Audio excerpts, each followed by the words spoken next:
Everyone, again, thank you so much for joining us today. My name is Sonia Jathani. I'm the Director of Financial Aid and Scholarships. With me today is our wonderful team of financial aid administrators, as well as our Associate Director of Financial Aid. At the Hope team is also here, Pioneers for Hope. I am grateful of their partnership today. They'll be essentially first to talk to you about the services that they offer to students here at East Bay.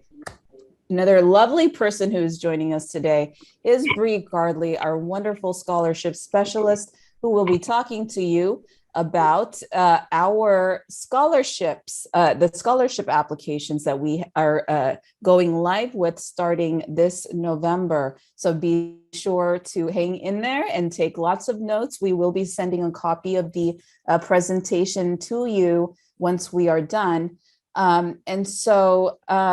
Another, just as some housekeeping rules, please do not share, when you are on chat, please don't share, your ITINs, your social security numbers and all of that on there. If you would like to meet with a counselor one-on-one, please feel free to email us to request a virtual meeting with us. The other thing is that we will not be monitoring the chat during the event. If you have a question, you are welcome to ask us during the presentation through the Q&A section on this event. So all of our team will be monitoring just that Q&A portion, just so that we can make sure that your questions are addressed during the session. Again, please feel free to ask any questions that you may have. This is our annual California Dream Act application workshop. And I'm going to go ahead and let Doris or Jamira go ahead and take it away. Well, welcome everyone. It is incredible to meet you, and I'm so proud of you. Give yourself a hand clap inside of the chat for showing up. That is the number one thing that is so important. And I'm so glad that you're here to learn more about your financial aid options. So I'm just going to get started, and we're going to talk about Pioneers for Hope and what Hope is and how we can support you and how to make your financial aid stretch. As soon as I'm done speaking, you'll get our contact information so you can reach out for questions. Excuse me, make an appointment or any of those things. And we're, again, so glad that you're here. So I'm just going to start sharing my screen. We won't be here before you too long.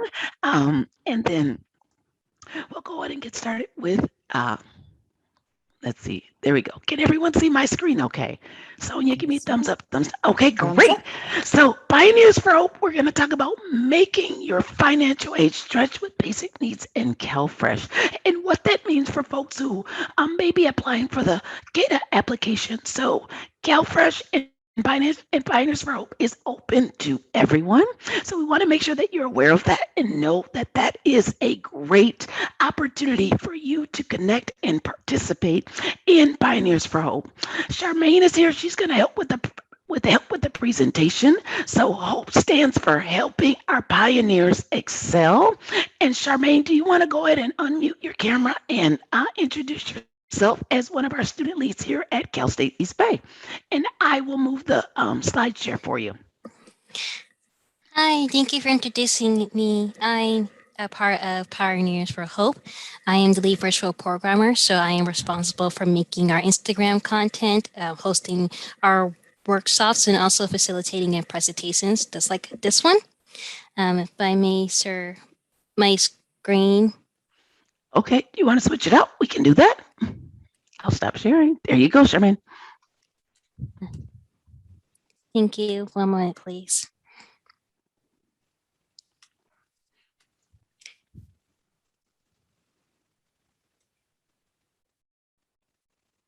There we go. So we're just, as Mr. said, we're just here to give you a quick rundown of what Pioneers for Hope is, what we do, and what we offer. So we are Pioneers for Hope. We are located both on the Concord and Hayward campuses.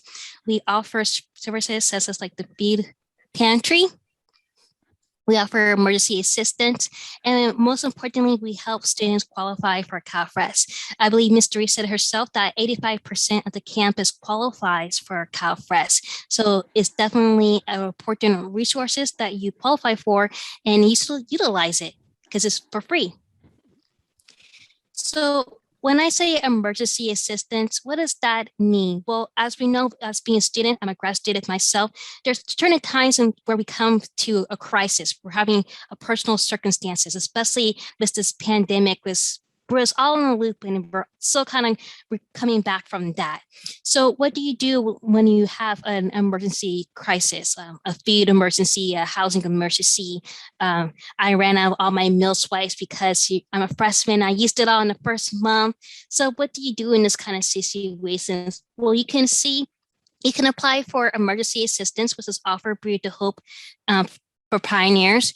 It's a form that you would complete and they will decide. There's a committee that decides based on your form if you will receive the grant, but it's a nice option for students who are in need. We also offer, and this is more infamous, our food pantry, both on the Concord and Hayward campuses. You can see that we have a lot of students who come by. These are my coworkers here. And so it's really nice because all you need to do is you make an appointment with your advisor, same way how you meet with your financial aid, your professor, academic advisor. You make an appointment, and then once you show up, you just present your student ID, and you can stop at the food pantry. They have poultry like chicken, eggs, milk. They have nice snacks, mac and cheese. And so it's really nice because you can grocery shop there for free. So these are the times and hours for both of our location, and here's just a quick video of what it's like to go to visit the food pantry. So you can see there's a student in the black shirt. She's helping the student picking out things that they want, and they're packaging it all up in the cart, and the student can take them home. So it's fast and easy and free. Who doesn't like free? So CalFresh is a federal government assistance. So federal means that it's for the whole entire states of the United States. They all have some type of food stamps or CalFresh. For California, we call it CalFresh because we're Californians. We took the cow and we put the fresh. And so this is just a little snapshot about what is CalFresh.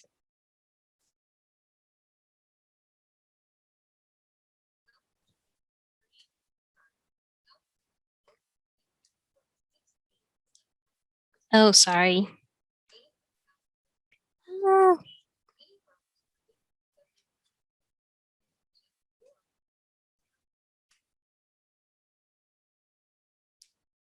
Okay. So sorry about that, everyone. Seems like technology is not being my friend today.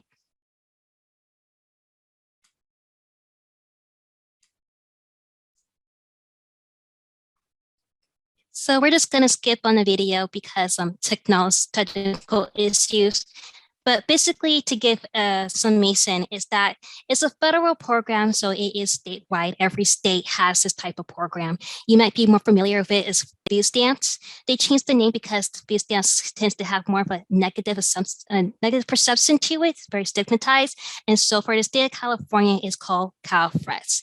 So what it is that it's a food assistance that you can apply for, similar to FAFSA. They will ask you about your household size, your income, just like FAFSA does.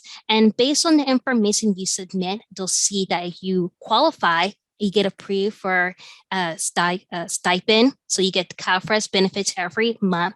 And based on your household size and your income, that will determine how much that you get. Myself, for example, I'm a grad student, I'm one household size, and so I'm able to get up to $200 a month for myself in CalFresh benefits. So every month I get up to $200. It does vary based on your household size and income. Also, if you are under the age of 22, you will be considered a dependent. So you will have to include your parents' information. Just like with FAFSA, there's an age limitation on it. If you fall below an age, you have to be declared independent. So you can apply for you can apply for FAFSA. You can definitely apply for CalFresh because it's the same process. And at the very end of it, you get free money for grocery shoppings. So some of the benefits is that if you get EBT, do you also get discounts on your Amazon Prime? So Amazon Prime is only $6.99 per month, which is really nice being a student because I remember before I had to wait like 2 weeks, 3 weeks to get my test books, and I would be falling behind because I need my test book to finish my homework assignment. So it's really nice to have Amazon Prime because now I can get my test book in a timely manner. You also get discounts on free trips to local museums, and you also get discount on PG. So I get a discount on my P&G bill because I qualify for EBT. I just sent in my information, so scan my EBT card, and I got approved, and now I get a discount on my utility bills. This is really nice as well. So it's more than just free food. There's different aspects that you can also get discounted, which is really nice. Now, when we tell students about CalFresh, and many of them think it's money that you have to pay back. No, you don't. It's just like financial aid. It's a grant that's granted to you, and you do not have to pay it back. You can reapply for CalFresh at any point in time. So let's say I want CalFresh for this semester. I'm having a hard time. This semester, I got a good job. I don't need it so much. I can stop my benefits, tell them I don't need it anymore. Or if I want to pick it up again, I can. So it is flexible to your lifestyle and the circumstances are going on in your life. And even students can have CalFresh. A lot of our students assume that it's only for moms and children. And no, you qualify it. So you can get CalFresh too. So because CalFresh is a federal government system, there are criteria for immigrants. So one of the criteria would be a household can get CalFresh if one immigrant, including children, has citizenship, has a green card for any length of time, applied or is applying for a U visa or T visa. So we recommend to students that are interested, but they have an immigration status or they're concerned about how their status might be affected if they apply for CalFresh. We recommend that they check out this link. We can provide it to you as well. And it has a whole guidelines for students on if you can apply for CalFresh in the process. And so it's really nice that they laid it out for students because they want as many people as possible to be able to apply and receive CalFresh benefits. And also, if you have any more additional questions, we're also here to help you answer your questions as well. So here at Pioneers for Hope, we offer emergency assistance. We offer the Pantry. We also offer services virtual as well, given the pandemic.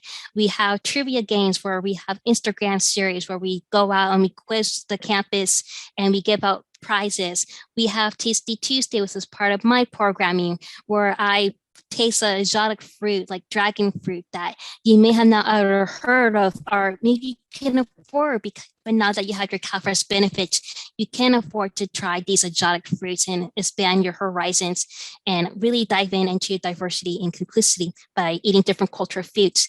And so we have so many different events and programming happening here at Pioneers for Hope. So we really offer a lot to our students. We are a basic needs service, which means that we are here to fulfill your basic needs. So whatever you need to help, we're here to help. Our HOPE stands for helping our pioneers excel, and that's what we're really true to do.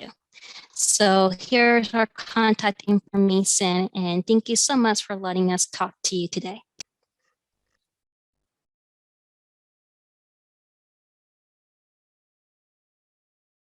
Excellent, Charmaine. Thank you so much. And thank you for all of you for showing up. Again, reach out to us because different statuses qualify for different things and it varies depending on your situation.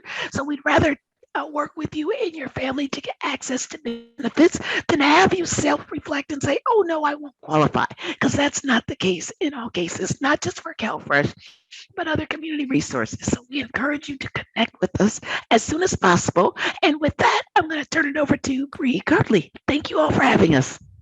Thank you so much, Ms. Reese. Thank you, Mr. Reese, for the introduction. Hi, everyone. I'm Bree Gartley. I'm the scholarship specialist here at East Bay, and I want to give you some information regarding the scholarship portal. Scholarship Universe portal goes live on November 1st, next Monday. The deadline to apply for scholarships for on campus is through March 1st, 2022. You can currently log in now if you are an admitted student and you have your net ID and your Horizon email. You have access to view the external scholarships, the scholarships that are offered to our school from other businesses and organizations. But our campus scholarships will not be live until November 1st. Once you log into the portal using your net ID and your student email address, you will see a gray bar at the top asking you to answer a series of questions. It's very important that you answer the first 10 questions regarding your GPA, your major, your enrollment status, your academic level. These questions will automatically match you to scholarships. But if you take the extra 20 minutes and answer a series of another 20 to 30 questions, it will also match you to more scholarships. This is the difference between you being matched to 10 versus being matched to maybe possibly 150 scholarships. The questions vary based upon citizenship and more specific questions regarding your major or your second degree. Also is some questions regarding single parent status or if you're caring for an elderly relative. These questions, again, they are matching you to more scholarships on campus and off campus. The most important part of the scholarship is you completing a well-written and thorough My Story essay. This essay is graded based upon you giving us information regarding your major, your career aspirations. If you have other degrees from other schools or the that you are applying to here at East Bay, asking you questions regarding your on-campus and off-campus activities. If you have community service, if you're involved in Boys and Girls Club or Boy Scouts, Girl Scouts, things like that. Even if you're involved in internships or you work with community projects or your church even. We want to hear about those volunteer activities that you're involved in. We also want to know about any personal struggles or obstacles that you are facing. It could be in regards to COVID-19 or if you have an illness or learning disability, if you are caring for the family members, if you have children or spouse. This information is very important to us. We want to know the financial need the scholarship is to help you complete your education or your educational goals here at East Bay. So please take the time to write a well-written and thorough My Story essay. It should be between 2 paragraphs to a full page. Please double check and proofread for grammatical errors and that it's well written at a college level. You can ask for assistance with your advisors here on campus, other faculty and staff who may assist you. Please take the time and don't submit it on the first try because once you submit it, you cannot go back and make any changes. So take the time between your Thanksgiving and Christmas holiday break and make an effort to write a well-written My Story essay. Some other scholarships require you to have letters of recommendation from faculty and staff here on campus or other schools, even administrators or clergy even, anyone who can write a letter of recommendation on your behalf regarding your professional and academic goals and excellence here. The letters of recommendation and letters of reference are a requirement to the scholarship. So if you do not submit those, you will not be considered a qualified applicant. We do not want you to lose your chances of being a qualified applicant for a scholarship if you do not complete all the requirements. Take the time to look at the scholarship that you are matched to, see what the requirements are, and make your list of what you want to apply to and what you need in regards to completing that application. You can request letters of recommendation. There's an option that gives you that. You will click on an add button, and then it will allow you to put in an email address if you want to request for someone to submit it on your behalf. Or if you have a hard copy, a Word document, or a photo of that letter, you can upload those as well. And it's going to give you an option to either upload or request 1 or 2, or you can just use one of the options. It's at your discretion. But please remember, you're required to submit 1 and or 2 letters of recommendation to the scholarship.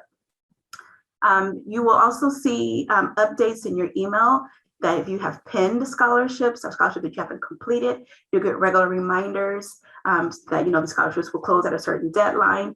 Most scholarships will close around March 1st. A few will be extended into April based upon that department or that specific scholarship. So look at your emails. If you have set up a text option, you can also get reminders through the text. Once you have submitted all the applications that you have pinned or that you're eligible for, then you will get further reminders into the months after once we begin the review process and if you have been offered a scholarship. If you're offered a scholarship, you will have to accept the offer and then complete a required thank you letter to the donor. There's some tips on the scholarship website on how to complete an appropriate thank you letter to the donor. For the time to look at that information as well. Those have to be approved before it can be submitted and before the award can be offered into your financial aid package. If you have any further questions or concerns, you can email the financial aid email address, finaid@csueastbay.edu. Please put the scholarship name or scholarship question in your subject line. Those information will come to me. I'll do best to respond to you in a timely manner. If you need any assistance in the portal, again, you can email that and I will respond to you. We can schedule a Zoom if you need to for further assistance. You definitely want to do these Zoom appointments before February. After February, it gets a little bit tight in timing. So don't wait till the last minute to apply or the last minute to ask for assistance.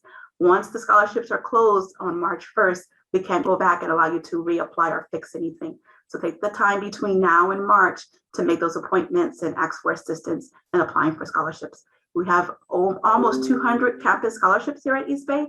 We have a few new ones that will be coming to the portal this year. And take the time during your holiday break to apply and look into that information. And if you have any questions, please feel free to email Financial Aid. Thank you for your time.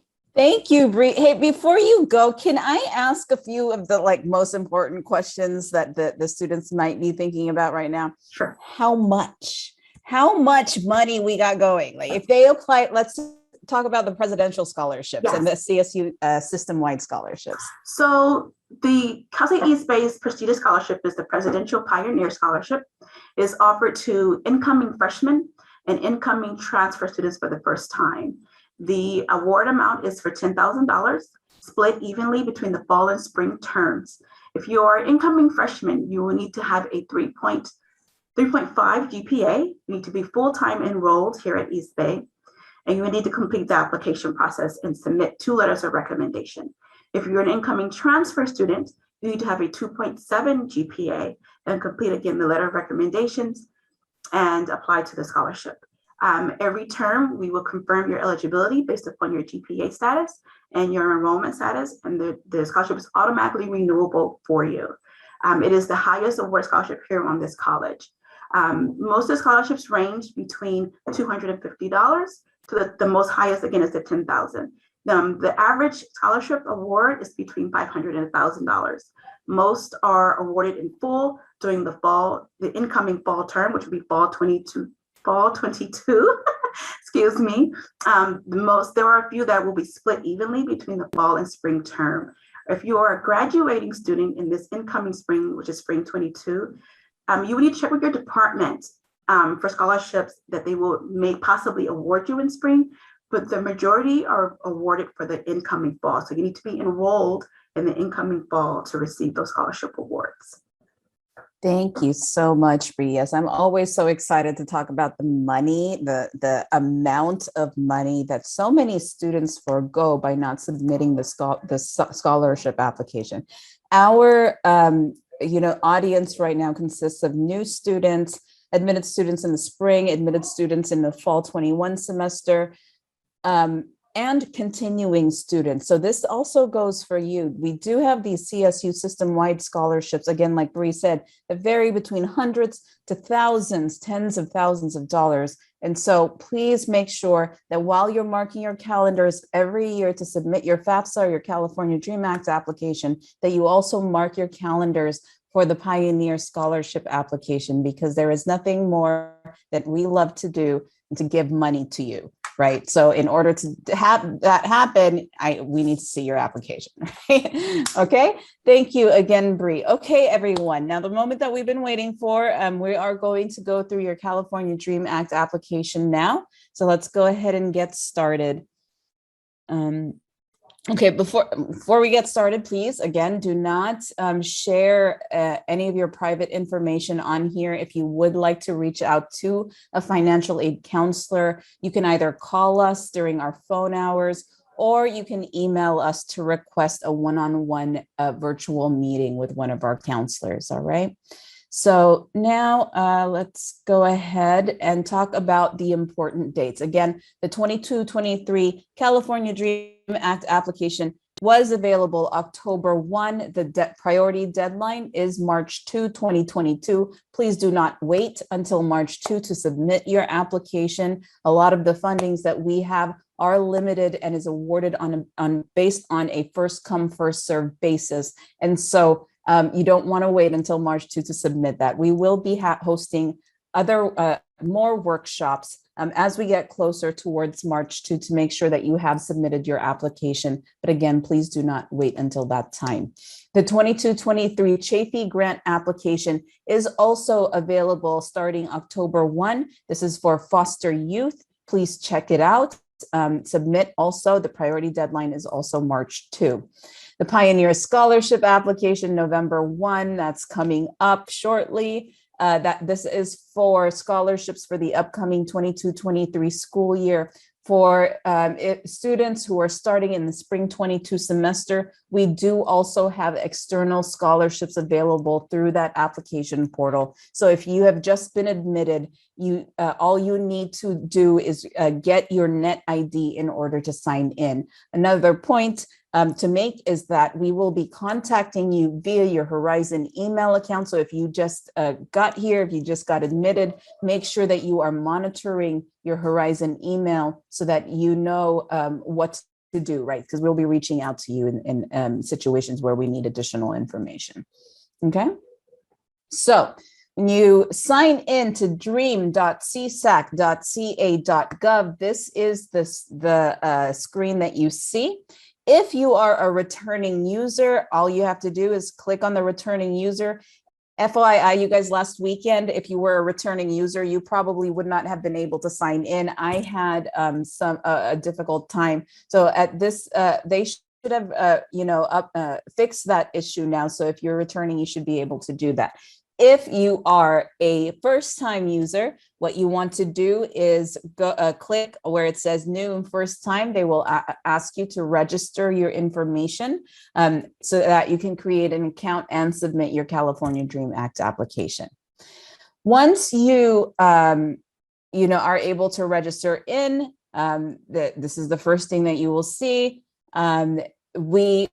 The application will ask you a series of questions to determine whether or not you are eligible to submit the California Dream Act application. Okay, so do you have a social security number? This is the first thing that they will ask. Please do not fret if you do not have a social security number. You do not need one in order to submit the CADAA application.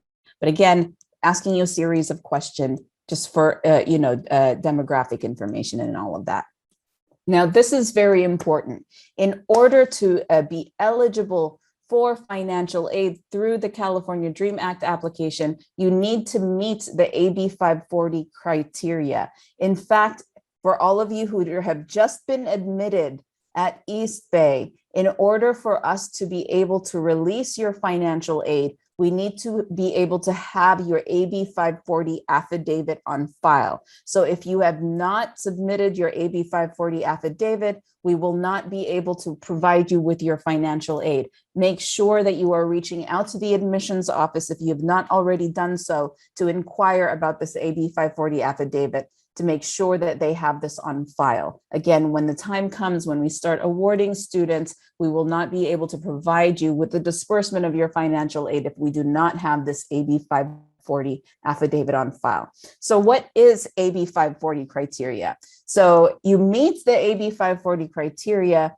if you have satisfied of either of the following. If you have attended high school in California for 3 or more years, or you have received credits that you've earned in California from a high school equivalent to 3 or more years of full-time high school coursework, and a total of 3 or more years of attendance in California elementary schools, California secondary schools, or a combination of those schools, or attainment of credits earned at a California adult school, or credits earned at a California community college, or a combination of the schools listed above. or the criteria listed above. If you have graduated or will graduate from a California high school, or have attained a GED, high school equivalency test assessing secondary completion or attainment of an associate degree from a California community college, or fulfillment of minimum transfer requirements from a community college in California to a CSU or a UC, and will register or enroll in an accredited and qualifying California college, for example, East Bay, or if applicable, completed an affidavit to legalize immigration status as soon as you are eligible. That is what I was just talking about. And do not hold a valid non-immigrant visa, FJH, LA, BC, DE, etc. So if you meet one of these criteria, you want to hit yes in order to move forward to submitting the CADAA application. Okay, so when you register, the first thing that they will ask of you is your first name, last name. Yeah, as you can see, like there's little asterisks in this application process. So the ones that don't have the asterisk, it's not actually a requirement for you to fill out.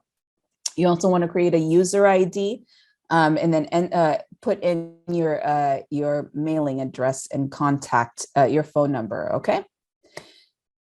So once you are able to register CSEC, this is a very quick email. It's a very abrupt thing. As soon as you register, you will receive an automatic email giving you your user ID, as well as a registration code, which you will then enter into the portal in order to start your CADAA application.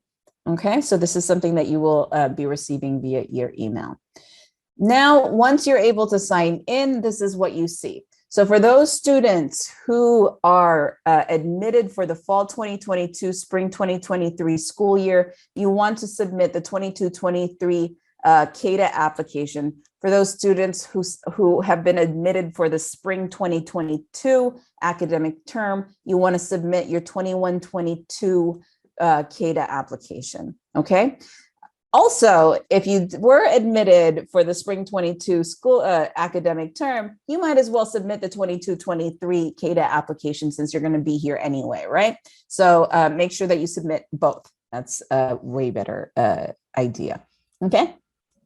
So then essentially, once you click on one of those buttons, you will be receiving this screen that says, you know, only answer you have to answer the questions with the asterisk. The ones without it, you don't have to answer. If it's determined that you're a dependent student, your parent will be required to sign the form. This is very important, you guys. We receive so many applications that get rejected because the parent did not sign the application. So it's really important that they are also with you throughout this process, so that you know, they can sign it once it's completed. You will also need their income information as well. So it's really important that you have these documents, and I'll show you what they look like during this session. Okay. If you are not able to you know, complete the application within one sitting, you know, it could take about an hour or so. If you're not able to complete that in one sitting, what you want to do is make sure that you're saving that application so that you can go back and submit it. Okay.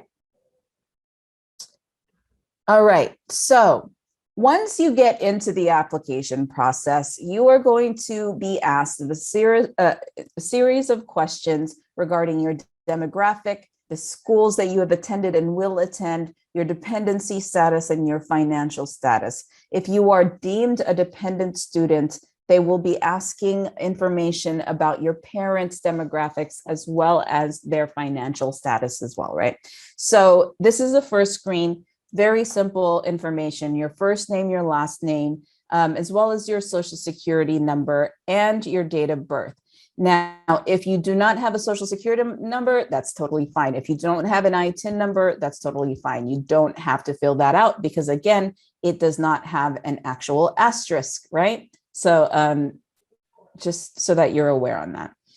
Next information will be your mailing address, city, state, zip code, and your email address. Please make sure that this email is the email that it's official. You know, back when I was young, I used to like create different screen names on different emails because they sounded fun and all of that. And then I got lost in all of the things that I created. Make sure that this is the email that you will consistently access, because this is the email that you will need in order to reset your account in the case that you need to, because again, this application needs to be renewed every single year. So make sure that when you're signing in and all of that, keep your credentials, write it down somewhere if you can't remember it, so that you know for sure how to get back in when it comes time to renew your application. Okay. All right, so it's going to ask you a set of residency questions. For example, in what state do you live, right? Really important. You need you needed to have graduated from a California high school in order to receive California state grants too, right? Or AB 540 eligible. So super important that you answer these correctly, because as you go along, these answers are the ones that are going to be measuring your eligibility. Okay.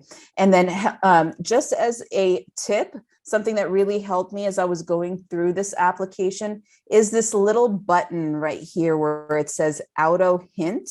So what happens here is that if I needed, you know, if I didn't understand a question or whatever, essentially I could click on auto hint or click on one of those for additional information. So for example, on number 21, I wanted to see why it was important, you know, that we like this question was on there. So it says, if you first resided in the state before January 27, click no. So it's, again, like it's connected to your residency, your eligibility, and receiving the Cal grants or receiving the state grants. So it's really important that you answer that correctly.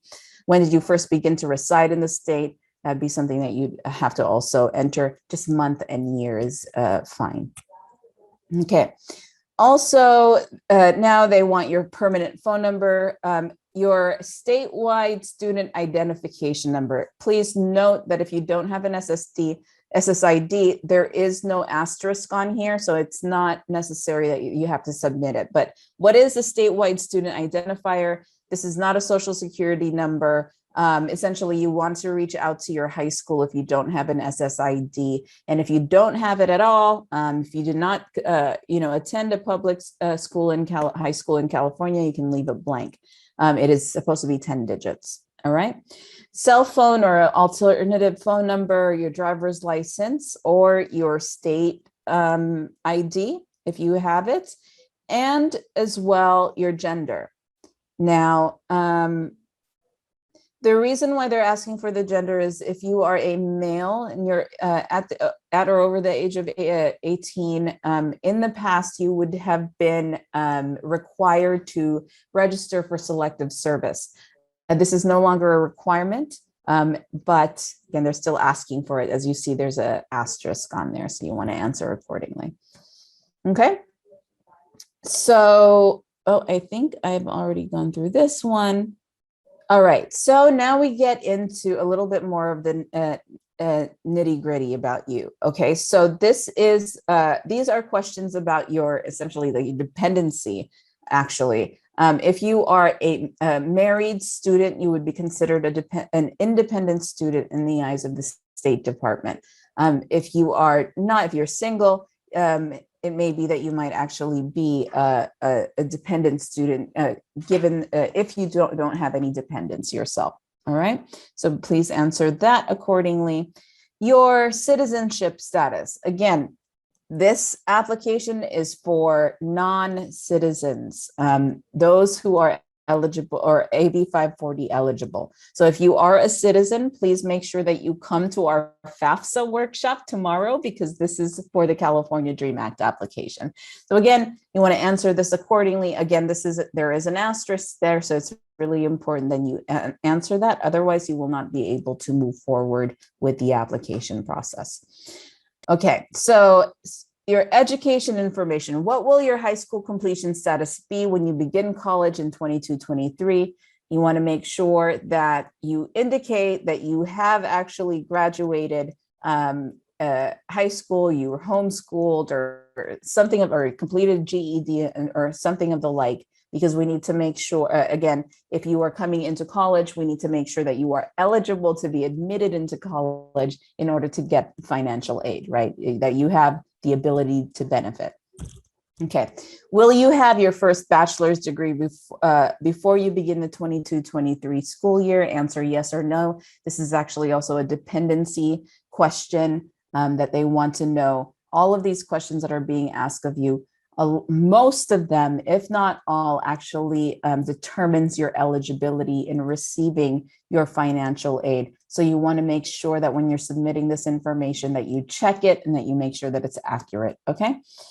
What will your grade level be when you begin 22-23 school year? Again, there are a lot of transfer students here. You want to make sure that you are answering this accordingly, according to the credits that you are transferring in. If this is your first time going to college, indicate that this is your first time going to college. And then what degree or certificate will you be working on when you begin the 22-23 school year? Be the bachelor's degree, graduate degree, a certificate degree, or the likes. So you want to select accordingly. Okay.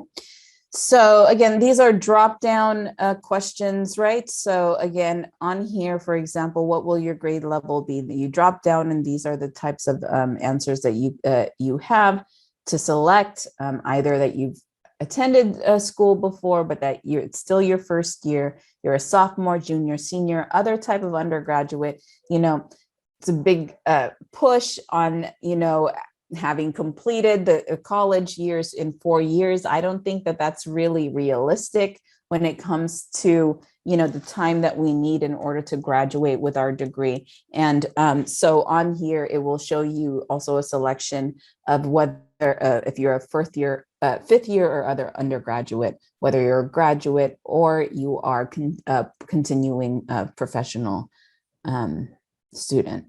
All right. So next, we have your parents' information. Well, let me see on here.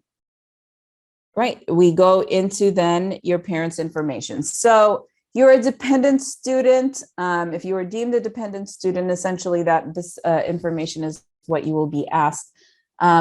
If you were deemed an independent student, it would at this point tell you that based on the information that you submitted on the FAFSA. So for example, we just went through the marital question. If you said that you were married, you would have been considered an independent student. If you were considered an independent student, what would happen is that this parent section would be grayed out and you would not be required to submit information about your parent. Now, if they are asking you about your parents' information, likely they have determined that you are a dependent student and want more information from your parents, okay?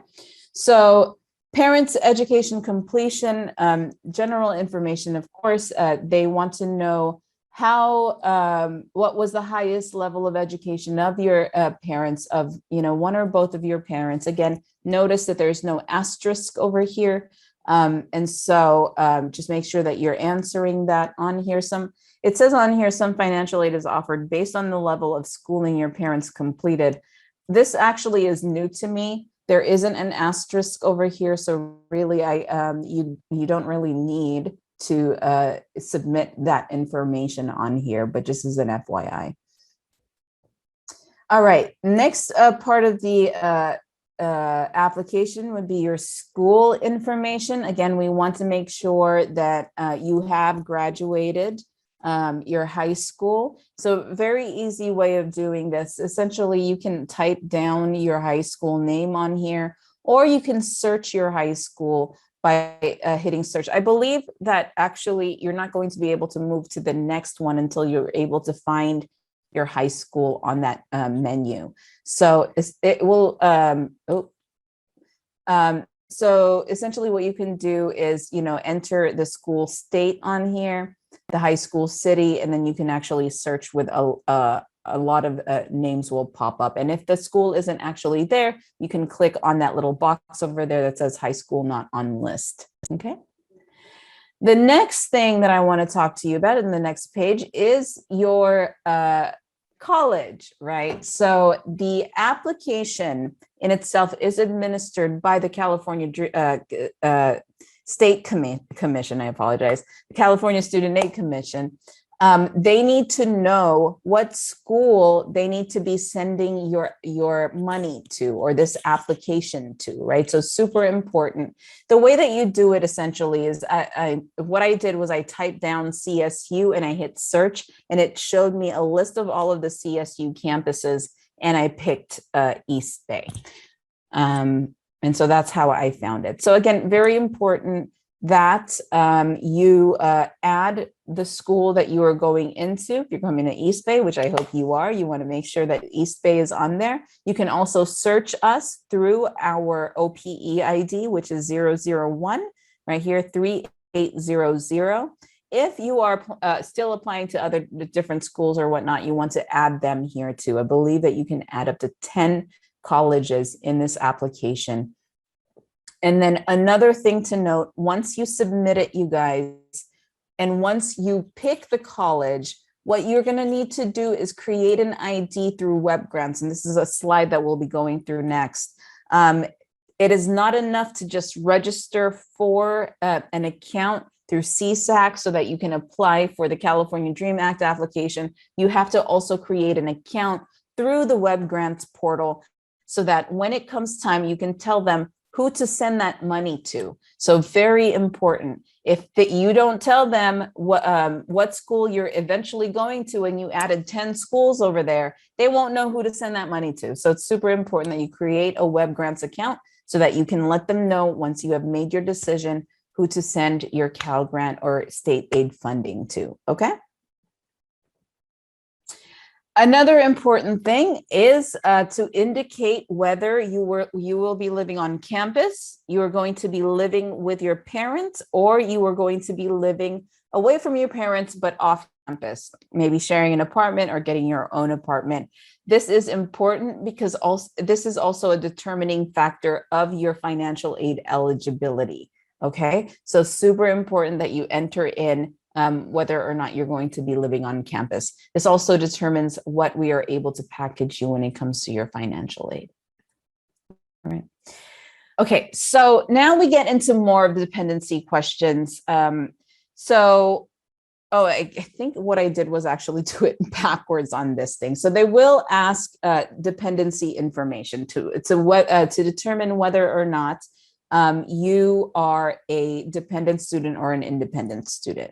So were you born before January 1, 1999? The reason why they asked that is that if you were born before January 1, 1999, that means that you are an independent student and you would not be asked for your parents' information.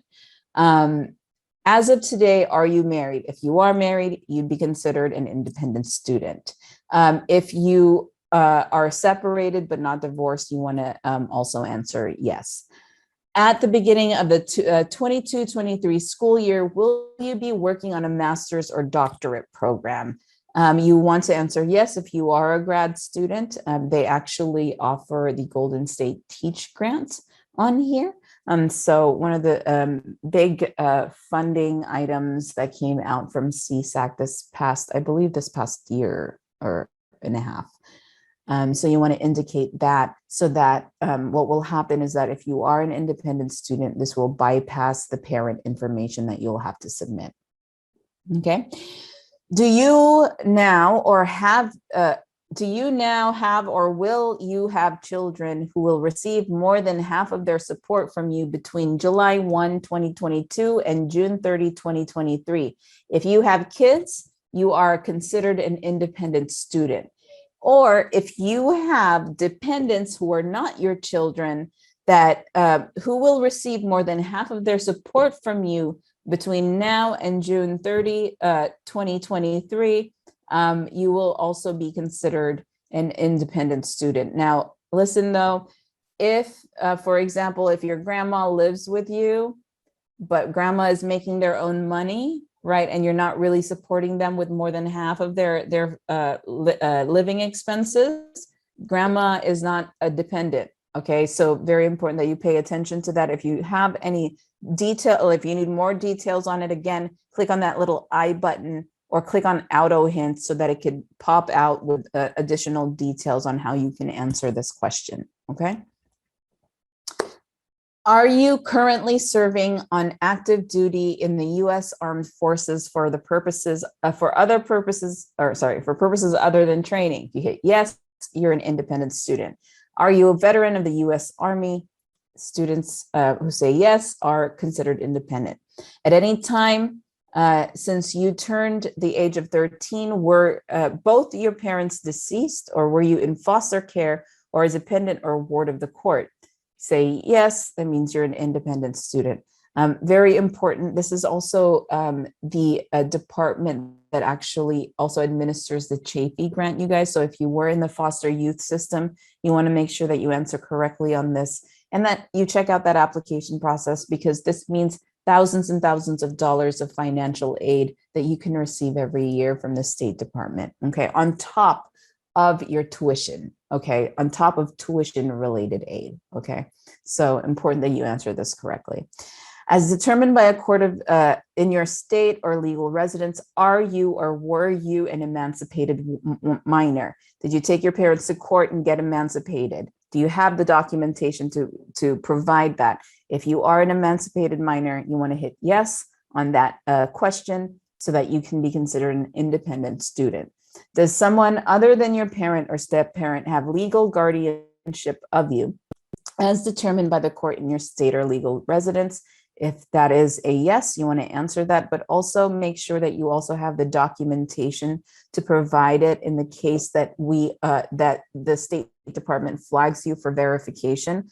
Something really important, if you answer something incorrectly, or even if you answer something correctly and the State Department flags your application for a process called verification, we actually will not be allowed to provide you with your financial aid until that verification is complete and your application has been reapproved by the State Department. So very important that you're paying attention to these little details when it comes to the application process, okay? At any time on or after July 1, did your high school or school district homeless liaison determine that you were unaccompanied youth or you were homeless? If you say yes on here, you would be considered an independent student. If you are homeless and you were not determined as homeless or unaccompanied youth by an official, reach out to us. If you can't get through this application process because of situations like this, definitely reach out to us and we can take a look at how to guide you through the application process, okay? At any time on or after July 1, 2021, did the director of an emergency shelter or transitional housing program funded by the U.S. Department of Housing and Urban Development determine that you were an unaccompanied youth who was homeless, yes or no? And again, if it wasn't a director, but you are unaccompanied and you are homeless, definitely reach out to the financial aid office and we can see what we can do with regards to our processing your aid, okay? At any time on or after July 21, did the director of a runaway or homeless youth, or homeless youth basic center, that sounded the same question, transitional living program determine that you were unaccompanied youth who was homeless or was self-supporting and at risk of being homeless? Again, you can answer yes. If that is the case, make sure that you can get documentation from them. If not, reach out to us and we can see how we can, walk you through that application process. Okay. This section is actually quite important for foster youth. The CHAFE grant program is a state or federal grant designed for students who are or were in foster care placement, under court dependency, or wardship at any time between the age of 16 through 18. To receive consideration, answer these questions, otherwise you may leave them blank.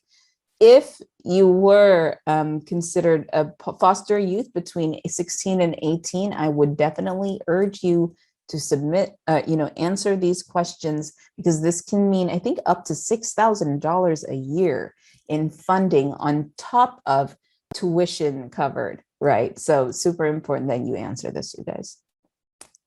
Okay, so the JV, okay, so helpful hints again, select yes if you were placed in foster care home or group home prior to age 16 and continued such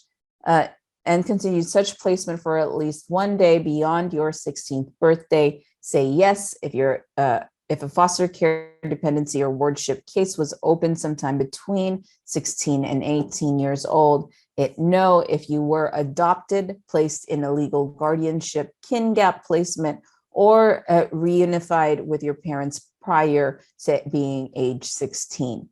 Okay. Now we get into financials. So again, the reason why we ask, or the State Department asked for this, is that your cost of attendance is met through a partnership between you and the State Department. And so in order to determine how much you need, they need to know about the income that you make yearly, okay? So every single application requires income information from the year prior. So for example, the 2022-2023 CADAA application will require 2020 income information. The reason why they do that and not anything more recent is because they know that you should have your 2020 tax returns already on file. Even if you or your parents asked for an extension to the IRS when you were filing your taxes in 2020, your deadline to file that extension should have been October 2020. So there really should not be any reason as to why you don't have your tax information at this point.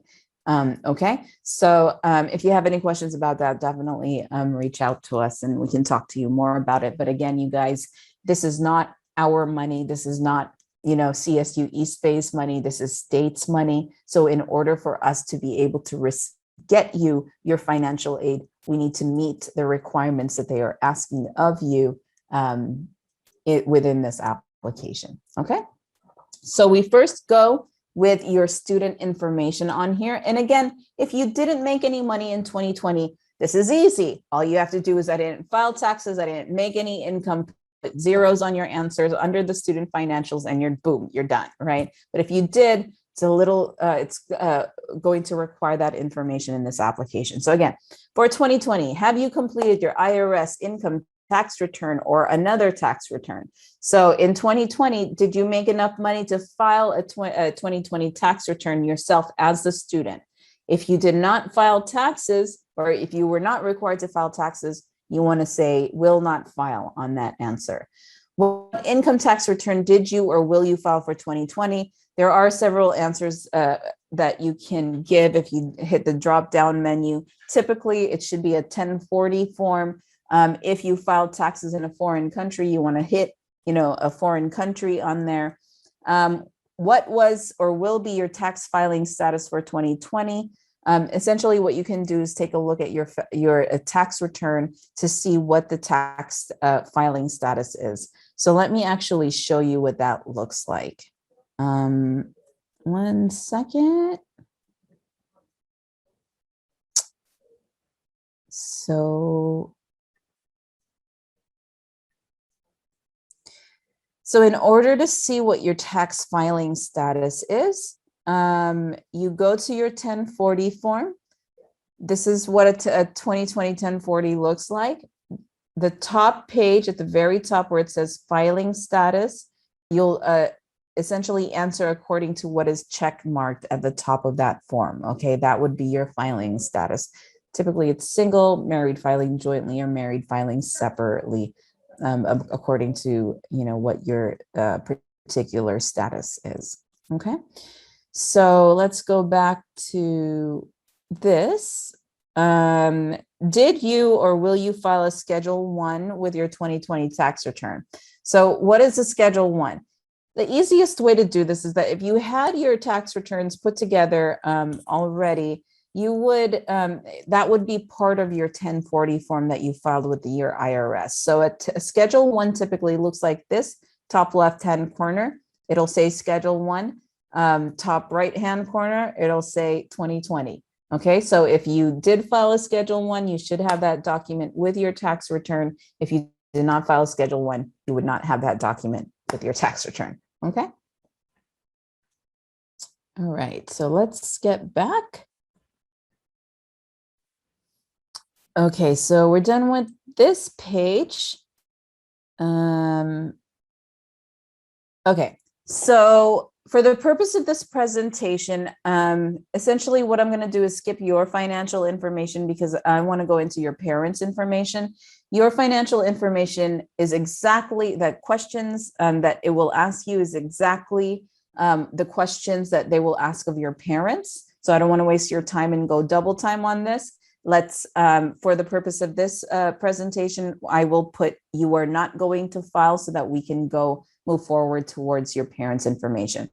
Do not skip this like me if you did file though, okay? If you did file, it's important that you enter in those answers that we will go through in your parents section, okay? Let's see here. Okay, this is still parents' information. Well, I guess like we can go ahead and do this in, on the student section. Oh, okay, so this is not your tax information. This is actually asset and wages, right? So even if you did not file your taxes in 2020, if you earned income in 2020, you are required to report that information under your assets and wages. So how much did you earn from working wages, salaries, tips, etc. in 2020? If you received a W-2, you will want to enter that information on there. So what does a W-2 look like? It would look like this. It would be given to you by your employer. And this would be your wages, tax, and tips at this number 1 box right here. Okay. If, you know, you were babysitting and all of that, if you were working in the neighborhood, you know, things like that. I used to, you know, babysit and mow lawns and all of that to try to make some money in my neighborhood. It wasn't a thing that I got a W-2 for. That's still something that you need to be posting on, reporting on your CADAA application, FYI. Okay.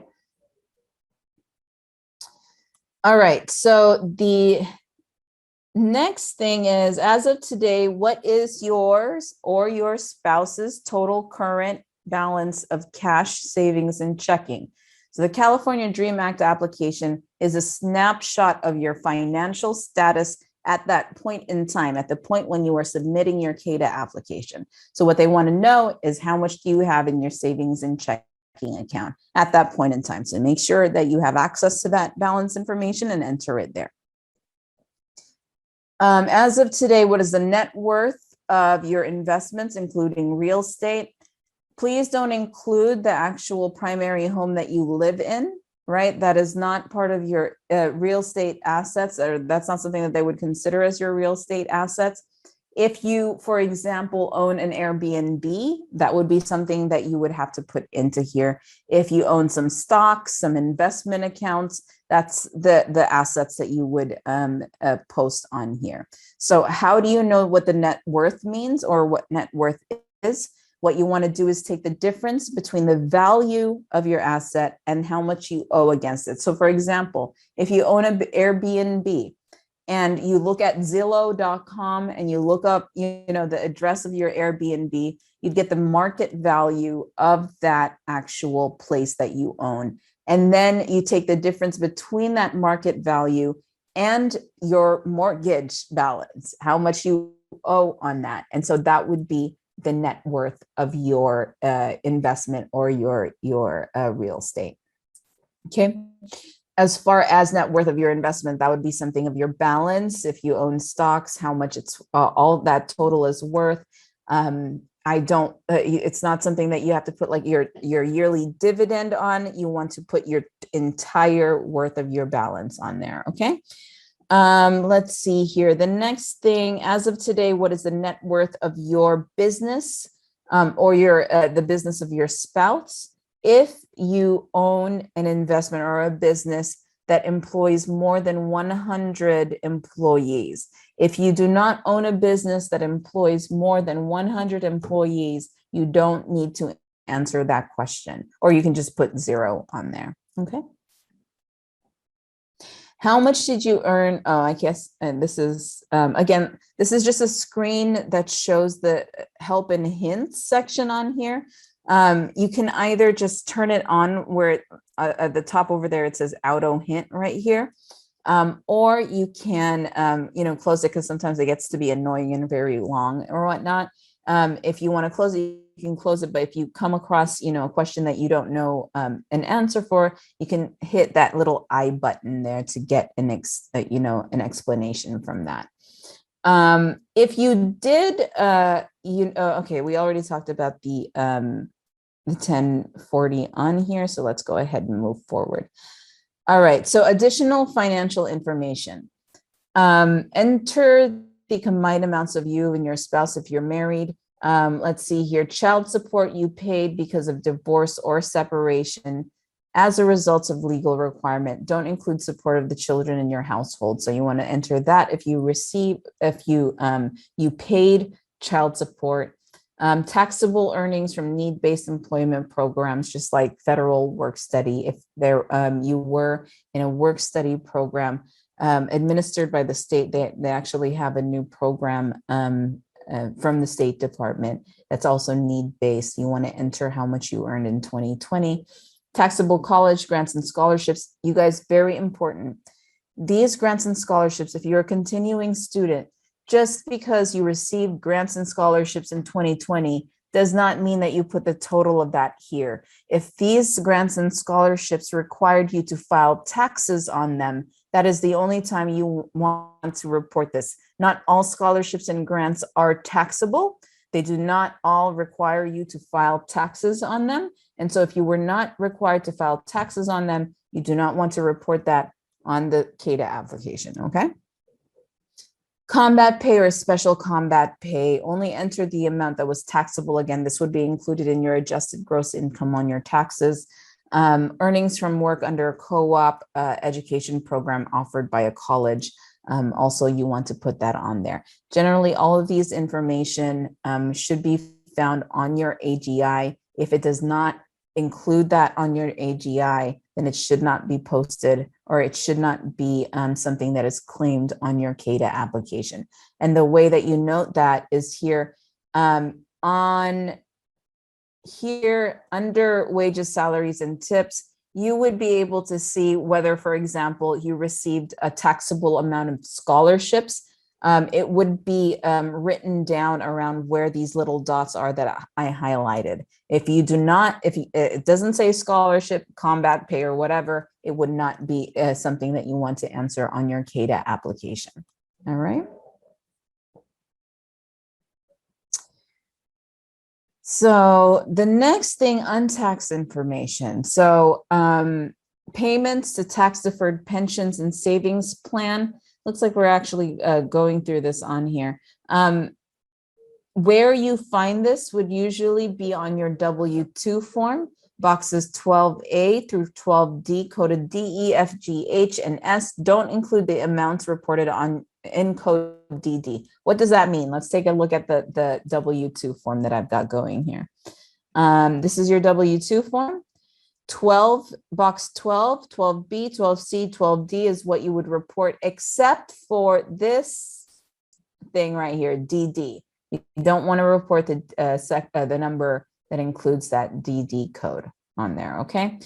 So super simple. I know that it sounds very, scary or complicated if you include the IRS in these applications, but generally speaking, when they're asking about your income information, it will essentially tell you where to look to get the answers, right? Okay. Child support received for all children do not include foster care or adoption payments. You want to report that. Housing, food, and other living allowances paid to members of the military, clergy, and others, including cash payments and cash value benefits. Veterans, non-educational benefits, this is disability, death pension, or dependency and indemnity compensation. Other untaxed income that is not reported in items 44A through 44G, such as workers' compensation, disability benefits, untaxed foreign income, and all of that. Also include the untaxed portions of your health savings account from your IRS Form 1040 Schedule 1, line 12. What does that look like? You want to go to your IRS Form 1040 Schedule 1, line 12. So here, if your line 12 is blank, what you want to do is answer 0. If it's not blank and there's a number on there, that you want to answer it accordingly. Okay, if you don't have a Schedule 1, the answer is 0. Okay, simple. Okay. Money received or paid on your behalf. Let's say grandma, grandpa paid your bills one time. And you didn't report this anywhere on your 1040 or your taxes. That's something that you want to report on there. Okay. All right. So in 2020 benefits program, 2020 or 2021, did you receive benefits from any of the federal benefits program like Medicaid, SNAP, which is CalFresh, free or reduced price lunch, temporary assistance, special supplemental nutrition program for women, infants, and children, or WIC, or none of the above? If you did not receive these benefits, you want to click on none of the above. And again, you need help in all of this. The help and hints section is very helpful when it comes to answering these questions. As of today, are you a dislocated worker, aka have you been laid off from your job? That's something very important for the State Department to know, so that they can determine your eligibility and how much they should give you in financial aid. Okay. What does that mean? Again, have you been laid off? Are you receiving unemployment? Were you self-employed, but now you are unemployed due to the economic conditions? Say yes if you are in that situation, say no if you're not. Okay. Now we get into the parents' information. If you're considered a dependent student, we get into the parents' information on here. Demographics is essentially the same. What is your parents' marital status? Are they married? Or have they divorced and you are living with mom and mom is remarried? You want to enter it that way. If in that situation, I actually had a student ask me that today. In that situation, you would indicate that they're remarried. You want to make sure that the income information is that of your step parent and the parent that you live with, right? Okay, so if they're married, you want to put in married. Let's see here. Next thing, what is the date? That they, if they're married or whatever, you want to enter in the date of when they were actually married. Very important on here, Social Security numbers and ITIN numbers. Yes, there is an asterisk for this particular one, but if your parent does not have a Social Security number, if your parent you want to enter in this your parent's tax identification number. If your parent does not have a tax identification number or a Social Security number, enter zeros. All of them, you just need to enter zeros on them, okay? So you want to enter that for parent 1 and parent 2 as well as applicable. Okay, you want to enter in their email address. Again, super important, you guys, that your parent signs this. So you have to enter in an email address that they will frequent, that they will check constantly, so that they can go in and sign that application on your behalf. If they do not sign it, your application will be rejected and we will not be able to provide you with financial aid. Okay. Again, demographics on where your parents live. Did your parents start living in the state before January 1? We just went through this during your demographic information. Same reason why they want to ask. Okay. Let's see here. All right, now we get into the nitty gritty, especially if you are considered an independent or a dependent student. Independent students, these are questions that will be asked of you as well, with regards to your household information. So just because you are an independent student does not mean you will not be asked these questions. They will just be asking these questions about you rather than your parents, okay? So how many people in your parents' household, or how many people are there in your parents' household? You want to include yourself, you want to include your parents, you want to include your siblings, those that they will be supporting with more than half of their cost of living during the 22-23 school year. Okay, if grandma and grandpa is one of them, you want to add them too, but listen, it is really important that you know that if grandma and grandpa have their own income and are paying rent or are helping with expenses, that is not part of their household. They are not being supported with over 50%. So very important. If your boyfriend, girlfriend is living with you for a little bit, but it's temporary and all of that, that is not, they should not be included in your household. Okay. How many people in your parents' household from question 77, number 78, and this is question number 78, will be going to college? So the reason why they're asking this is they want to know how much you'll be able to afford when you go to college, right? If you have 2 or 3 people going to college, right? That means that your ability to be able to meet your cost of attendance will be a little less than if a family who has only one person going to college, for example. Okay, so of those people that you listed on number 77, how many of those people are going to be attending college during the 22-23 school year in at least half time? So for undergraduate students, if they will be enrolling in at least 6 units, include them. For graduate students, if they are going to be enrolling in at least 4 units, you want to include them as well. Okay. So next, for 2020, have your parents completed their IRS income tax return? This is very important. If they did file their IRS tax return, you want to enter it in as they filed. And you want to have that documentation with you while you're completing this form, because it will be asking for tax information. What type of income tax return did or will your parents file in 2020? Again, typically it's a 2020 1040. If they live in a foreign country at this point and they filed a foreign tax return, you want to indicate that on your selection, okay? Did or will your parents file a Schedule 1? Again, the Schedule 1 is something that will come with a 1040 if you guys filed it, or if they filed it. So you want to indicate whether or not they filed that. Okay, now we get into the numbers. Excuse me. Okay, so what was your parents' adjusted gross income for 2020? Again, it will tell you where to look with regards to the answers. So for example, this number 89, it says, take a look at your form 1040 line 11. So if I go, for example, to my 1040 form and I go to, this is the Schedule 1, this is 1040, right? So I go to line 11 on 1040, which is right here.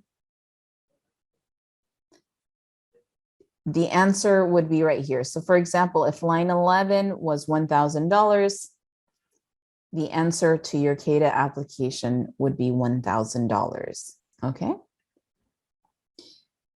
Enter your parents' income tax for 2020. Income tax amount is the total of your IRS 1040 form, line 22 minus Schedule 2, line 2. So a bit of algebra here. I would go back to your 1040 form, line 22. If I scroll down, this would be line 22 minus Schedule 2 right here, line 2. Okay, so that would be the answer. Okay, again, if there is a 0 on there, that means the answer is 0. Right? So it would be the difference between those 2 boxes is what you would enter into the CADAA application, if that makes sense. All right. Let's see here. What's next? How much did parent 1 earn from working wages, salaries, and tip in 2020? And how much did parent 2 earn? So there are a couple of ways to checking this out. One, ask mom and dad. Check out your 1040 form right here. So if they earned wages, that number should be on number 1 here. And if they are married filing jointly, like for example, if their filing status is married filing jointly, meaning they combine both of their income information into one filing to the IRS, you want to ask them how much of the total on one is mom's and how much of the total on one is dad's, right? So it's usually split. If that doesn't work, you guys can actually take a look at their W-2 forms. Every employer should be issuing a W-2 form to your parents. So that can be a way to like, determine how much each, right? So if they, for example, though, one parent owns a business and the other one works as an employee, then you want to see the breakdown of that. So it's all a matter of just asking your parents, what is the breakdown? How much did you each earn? And that's how you would answer that. Okay.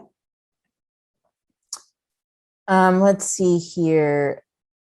As of today, what is your parents' total current balance of cash, savings, and checking? We already talked about that, how important that is. This is, again, at this point in time, kind of a snapshot of how much you are able to afford. So you want to enter in how much is in your bank accounts at this point in time.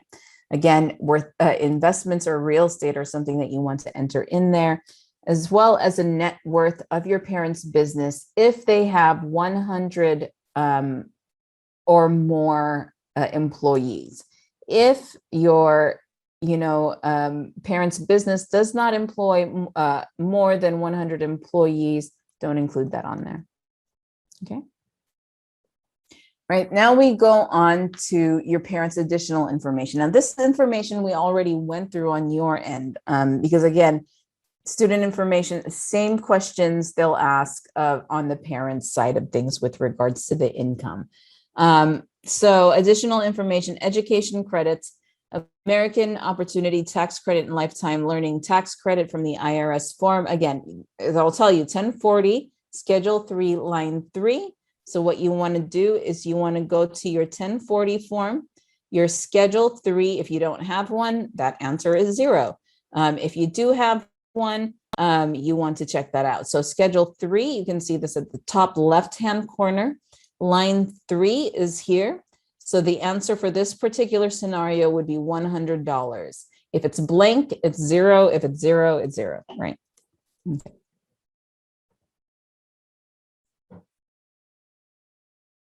All right, so child support paid because of divorce or separation as a result of legal requirement. Don't include support of your children in your parents' household as reported on number 77. Okay, so that's something you need to report. That's not something that's on taxes, generally on the first page of the 1040 form. Taxable earnings from need-based employment programs such as federal work study. It's something that you've been asked before during this student portion of it as well.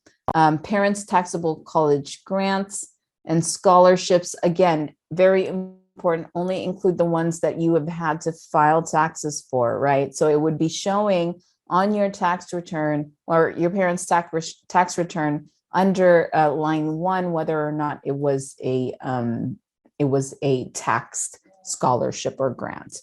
Combat pay and earnings from work under co-op education program. Again, things that you have had to file your taxes for. And then we go back to untaxed information. Payments to tax deferred pensions, we already went through that. On your W-2, you want to get the 12A through 12D, but do not include the DD.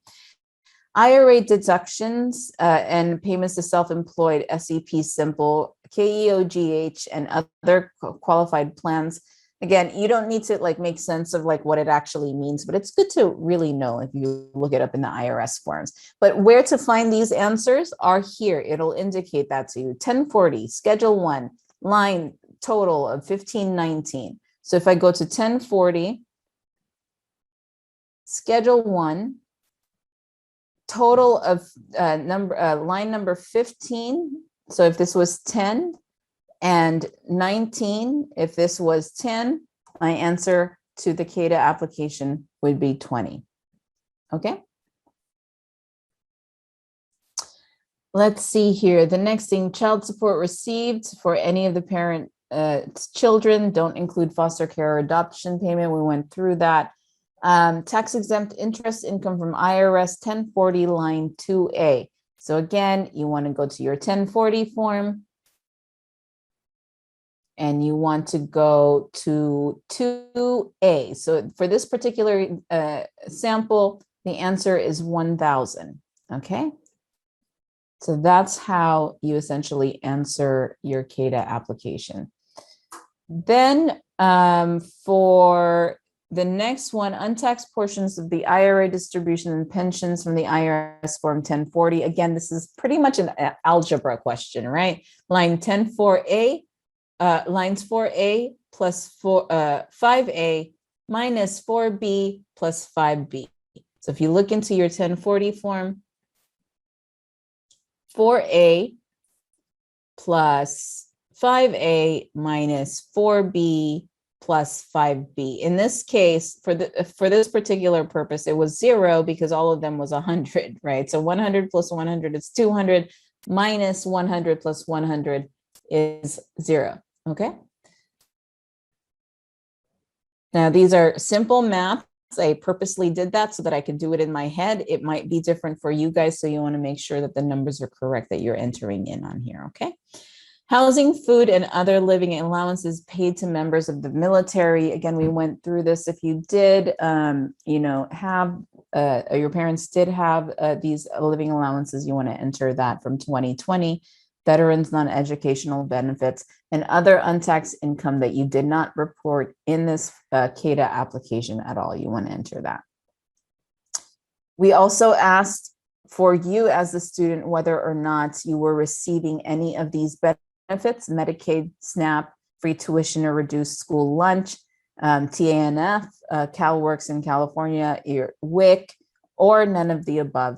If your parents or you want to enter none of the above, if you're not receiving any of those benefits, SNAP is essentially CalFresh. If you're receiving CalFresh, you want to indicate that. And then as of today, are your parents dislocated? Have they been laid off? Or had they had a business that is no longer something that they are running because of economic circumstances, for example, like the pandemic? We want to indicate that they are dislocated. Okay. Then we get to the final section where you have to sign the application. This is all electronic. Essentially, you want to click there and submit this application yourself. Once you submit this application, you're done. But you want to also make sure that if you are a dependent student and you answered your parents' information, that your parent also signs that form, also electronically. So very important that they do that, you guys. If a signature is missing, the application will be rejected. You will not be receiving financial aid if that application is rejected, okay? Once you are done with the application, you want to make sure that you go into Web Grants and create a Web Grants account. Like I said earlier, if you do not tell the State Department what school you are going to, we will not receive your state funds. A lot of the money, most of the money that we administer is not ours. In fact, all of the money that we administer is not ours. They are all regulated by either the Federal Student Aid Department or the California Student Aid Commission. It is your responsibility to make sure that you are monitoring your financial aid and that you submit any information that they ask of you. And the only way for them to contact you, the only way for them to communicate with you is through your email by signing up on your Web Grants portal. So take note of this website. Once you submit your CADAA application, sign up and create an account through Web Grants so that you are constantly on top of what you need to do in order to get your financial aid, okay? Again, heads up about the Pioneer Scholarship application. You want to go to CSU East Bay scholarshipuniverse.com and make sure that you submit as many applications as possible to get as much money as possible, because there is a lot of money that you can apply for, and we love giving out money. Okay, so again, this is our contact information. If you would like to sit in with a counselor, and talk to them about your financial aid, definitely contact us, email us to request a virtual meeting, contact us through our phone hours. And yeah, okay. All right, so we do have 30 minutes left. If you have any questions at all, you can definitely ask that now.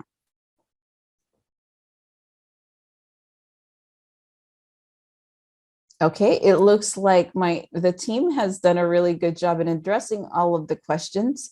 So I guess that's all for now then, everybody. Thank you so much for attending our workshop. If you missed anything, this video will be sent to you after, I believe after this week, you'll get a copy of it. If you have any questions, please feel free to contact us. We are going to be holding another CADAA workshop this Friday. If you missed it or you came in late, but again, don't hesitate to contact us if you need anything at all with regards to your financial aid. Thank you so much for attending and have a wonderful day. Bye-bye.